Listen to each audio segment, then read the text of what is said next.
어제는 우리가 성령의 임재라는 아주 특별한 기적에 대한 말씀을 나누었습니다. 성령을 받는다라는 것은 새로운 주인을 모셔 드리는 겁니다. 이거는 비인격적인 기적이 아니고 인격적인 기적이기 때문에 우리가 굉장히 조심해야 됩니다. 세상의 헛된 것을 몰아내고 내 자신이 앉아있던 내 삶의 왕좌를 성령께 내어 드리는 거죠.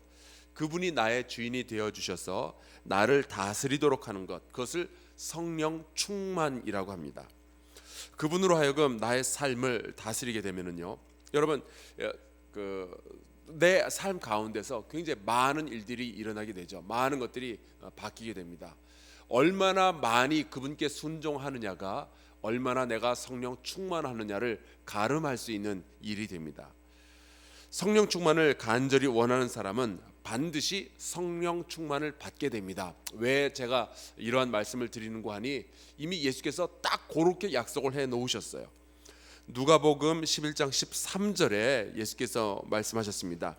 너희가 악할지라도 좋은 것을 자식에게 줄 알거든 하물며 너희 하늘 아버지께서 구하는 자에게 성령을 주시지 않겠느냐.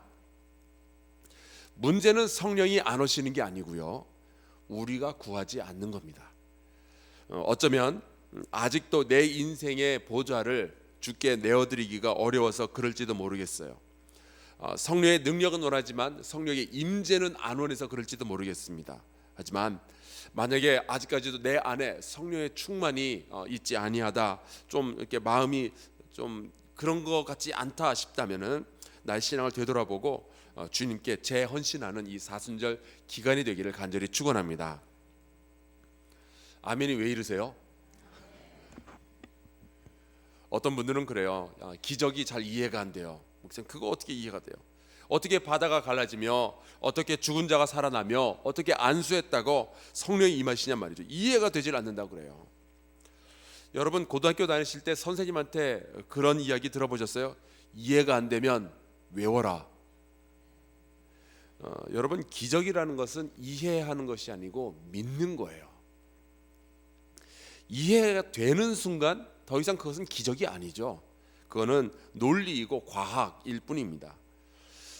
기적의 이야기는 주께서, 나는 어떻게 해서 이렇게 됐는지 모르겠으나 주께서 이 일을 이루셨구나라고 믿는 순간, 그때부터는 그게 나의 이야기가 시작이 되는 거예요. 이해가 안 된다고 거부하는 사람들, 납득이 안 된다면서 하나님의 능력을 무시하는 그런 납득이 같은 인생 살지 말고 주님의 능력 안에서 기적의 모험을 즐기는 저와 여러분 되기를 간절히 축원합니다. 오늘은 사도들로 인하여 일어났던 여러 기적들 가운데 애니야의 치유 이야기를 함께 나누겠습니다. 초대교회에서 베드로 사도가 가지고 있는 위치는 굉장히 독특합니다. 분명히 베드로는 약점이 있는 사람이죠. 우리 다 알고 있습니다. 예수님을 3번이나 부인했어요. 나중에 갈릴리 바닷가에서 예수님에게 내 양을 치라라는 말씀을 3번이나 들으면서 그가 다시 사도로서의 그 위치를 회복하기는 했지만, 여전히 누군가가 베드로에게 나타나서 당신 예수님을 3번이나 부인했잖아 그러면은 베드로는 여전히 고개를 떨굴 수밖에 없었을 거예요. 창피하고 민망하고 그랬겠죠. 아마 이것이 그의 인생 내내 어떤 그 상처이자 열등감으로 작용을 했을 겁니다. 그러나 그의 상처보다 더 큰 게 예수님의 명령이었어요. 그의 실수보다 더 강력한 것은 예수님의 부탁이었습니다. 내 양을 먹여라, 이 부탁이에요. 굉장히 많은 사람들이 과거의 실수, 과거의 상처, 과거의 열등감에 사로잡혀서 새로운 사명을 거부하게 되는데 그거 옳지 않습니다. 만약에 그래야만 한다면 사도 바울도 역시 사도의 직분을 감당하지 못했을 거예요. 그는 예수 믿는 사람들을 옥에 가두고 죽인 경력이 있잖아요. 여러분, 여러분의 과거, 여러분의 상처, 여러분의 실수보다 주님께서 주신 사명이 더 크다는 사실을 믿으시기를 주의 이름으로 축원합니다. 이 베드로는 예루살렘 교회에서 복음을 수호하는 역할을 했습니다. 예루살렘 교회에서 요한과 야고보와 함께 뿌리교회 혹은 고향교회 혹은 본부교회 혹은 엄마교회와 같은 역할을 감당을 했어요. 온 유대와 사마리아와 땅 끝까지 이르러 복음이 전파되었을 때 각 도시마다 이제 교회가 세워지게 됩니다. 그리고 그 교회는 어떤 모범 내지는 표본이 필요했었어요. 우리가 지금 잘하고 있는가 확인을 할 필요가 있는데, 그러면 어떻게 하면 되는가? 예루살렘 교회를 쳐다보는 겁니다. 이방인의 교회에서 만약에 문제가 생기면은 예루살렘 교회에서 모여서 회의를 하고 어떤 결정이 되면은 그것을 다시 그 이방인 교회에 알려주기도 하는 거죠. 또 새로운 개척지가 생기면은 예루살렘 교회에서는 베드로와 요한을 보내서 확인하고 격려하고 또 성령의 임재를 위해서 기도해주는 그런 일들이 초대교회 내내 계속 있었습니다. 어제 말씀 나누었던 사마리아의 성도들도 그런 이유로 베드로와 요한이 찾아갔던 거예요. 오늘 우리가 함께 읽은 본문 말씀 바로 전에 31절이 나오는데, 31절에 이런 말씀이 있습니다.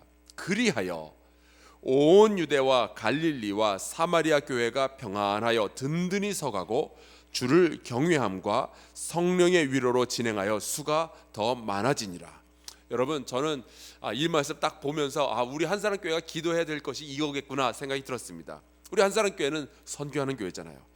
우리 한사람 교회가 엄마 교회가 되어서 우리가 파송하고 지원하는 선교사들이 사역하는 선교지마다 사도행전에서 드러났던 그런 열매들이 맺혀지기를 소망하며 우리가 같이 기도했으면 좋겠어요. 그래서 이제 32절이 또 나오게 됩니다. 그때에 베드로가 사방으로 두루 다니다가 룻다에 사는 성도들에게도 내려갔더니 라고 했어요. 베드로는 예루살렘에 있었는데 룻다에는 어떻게 해서 가게 되었을까요? 어떻게 해서 룻다에 성도들이 생겨나게 되었을까요? 성경이 이제 세밀하게 기록하고 있지는 않지만 충분히 추측이 가능합니다. 빌립이 사마리아에서 복음을 전한 뒤 남쪽으로 내려가서 이제 그 가사로 가는 길, 그 광야로 갔다가 거기서 에디오피아의 내시를 만나게 됩니다. 그래서 그에게 복음을 전하고 세례를 준 뒤에 주의 영이 빌립을 이끌어서 다른 곳으로 옮겨가시는데, 사도행전 8장 40절에 보면은 빌립은 아소도에 나타나 여러 성을 다니며 복음을 전하고 가이사랴에 이르렀다라고 기록하고 있어요. 이 아소도에서 가이사랴로 가는 길목에 룻다와 욥바가 있습니다. 그러니까 빌립이 아마 지나가면서 룻다에서 복음을 전했던 모양이에요. 빌립이 특공대 혹은 선발대처럼 먼저 움직여서 복음을 전하면은 그 뒤를 이어서 베드로가 후방 지원 부대처럼 나중에 방문을 해서 영적인 것들을 정리하고 또 교회 질서를 세워놓고 그런 과정들이 늘 있었던 거죠. 그런데 베드로가 룻다에 갔을 때 애니아라 하는 사람을 만나게 됩니다. 자, 여러분께 질문을 하나 드리겠습니다. 애니아가 남자일까요, 여자일까요? 이렇게 질문을 하는 걸 보니 남자인가 보죠? 예, 남자입니다. 여자 아니었어요? 여자인 줄 알았는데 남자라니 기적이 일어났나요? 아닙니다. 기적이 아니고 헬라어 성경을 보면은 애니아라는 남자를 만나니라라고 되어 있어요. 그리고 애니아 역시 헬라식 남자 이름입니다. 제가 어떤 책을 이렇게 읽어보는데 여자라고 글을 써놨더라고요. 아니요, 남자입니다. 이 사람이 중풍을 맞아서 8년째 침상에만 누워 있었어요.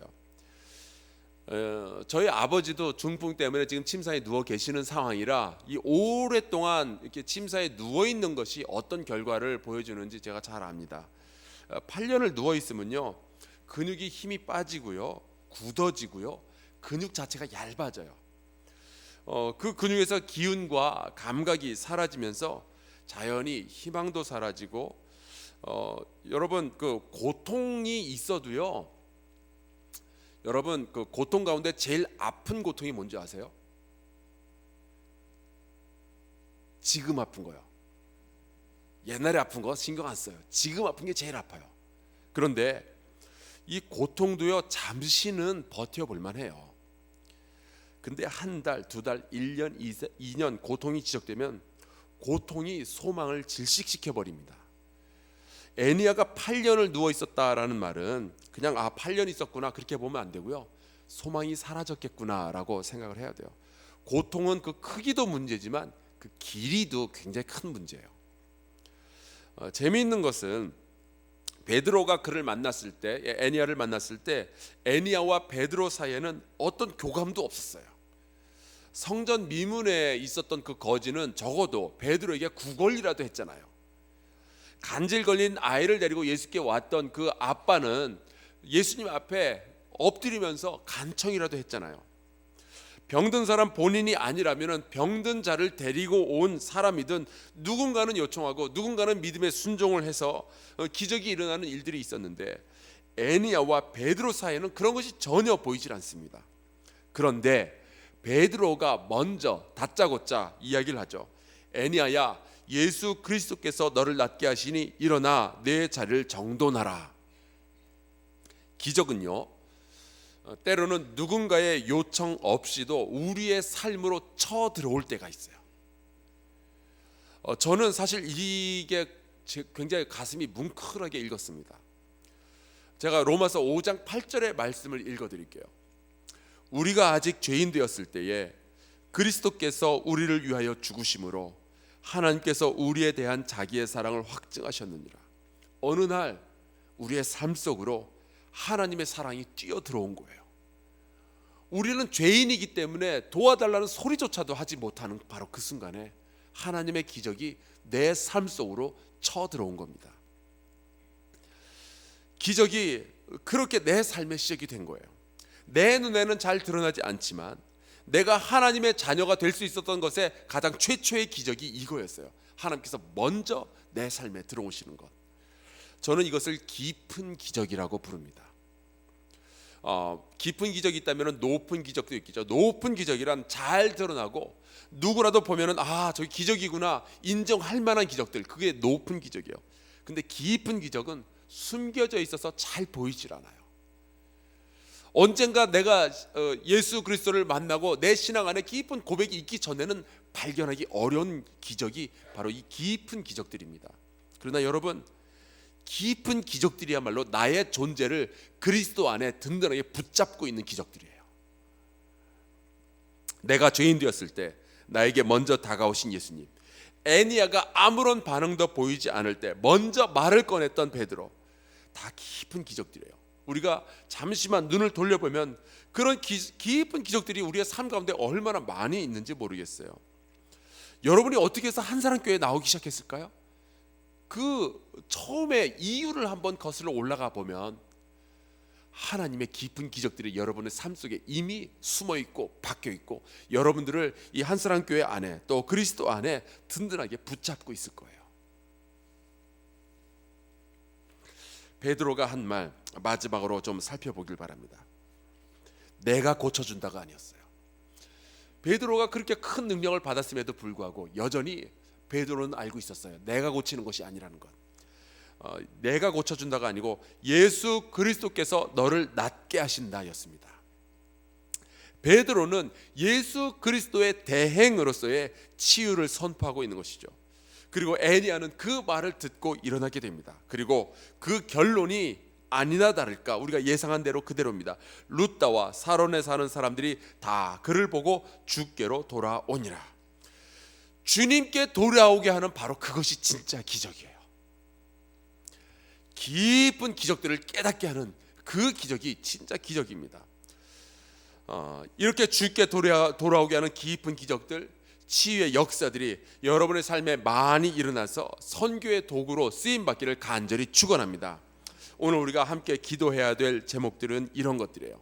하나님, 내 삶 속에 있는 깊은 기적들 내가 발견하고 주께 감사하게 하여 주시옵소서. 또 애니야에게 찾아갔던 베드로처럼 많은 죄인들, 아직 주님께 나아갈 가능성조차도 갖지 않은 자들에게 주님 찾아가 주셔서 저희를 만져주시고 저희를 치유하여 주시옵소서.